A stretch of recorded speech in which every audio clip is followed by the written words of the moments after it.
There was a lady that started our parades and beauty pageants for Mardi Gras in this area. Mm-hmm.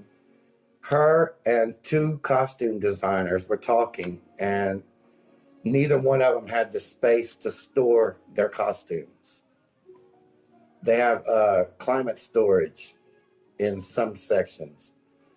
They didn't know what to do with all their extra costumes, so they decided to open the museum.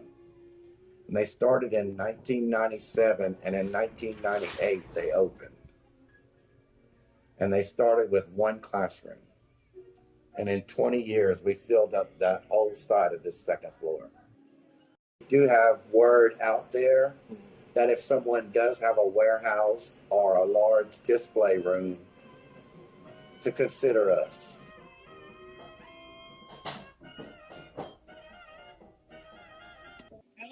And welcome to our Washington, D.C. connection.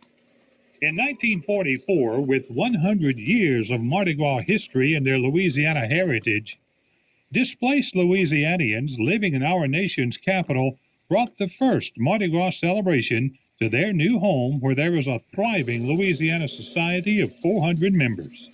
The evening was most entertaining, and demand was present to continue the tradition. There was no ball the following year of 1945 due to the war effort, but 1946 saw a revival through the efforts and directorship of Mr. Felix Dan Broussard of Lafayette. The rest is history, including the four kings hailing from our own Lake Charles. In 1955, King Harry Chalkley reigned over the 8th ball dedicated to rice in Louisiana. Lake Charles once again held the honor in 1962 with King the 15th, Boris King, who chose as his queen Miss Rebecca Jo Haney, also of Lake Charles.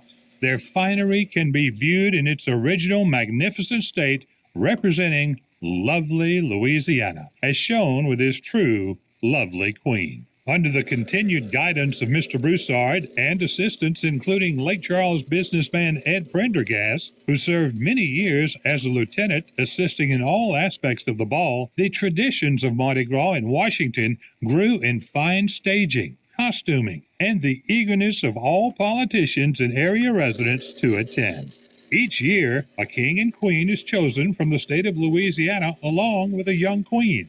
Their court includes reigning festival queens from throughout the state that share the honor of being presented along with ladies-in-waiting princesses that are also from throughout the state. The honor of king was also bestowed on Mr. Willis Nolan in 1988 as Old Man River, with his queen, Miss Elizabeth Andre Breaux, daughter of Senator and Mrs. John Breaux. In 1996, our own Mr. Claude Buddy Leach received the title of 49th Mardi Gras King of All Lang Syne. As you can see by my elaborate costume, King Claude made a spectacular entrance once again under the continued guidance of Mr. Broussard. Many young ladies have represented Lake Charles as princesses and festival queens through the years, as shown through their display of photos. The tradition continues every year, currently under the directorship of Mr. Broussard's son, Joe. Many area residents travel to Washington each Mardi Gras season to continue to promote Lake Charles's representation of traditional Louisiana Mardi Gras. Please enjoy our exhibit.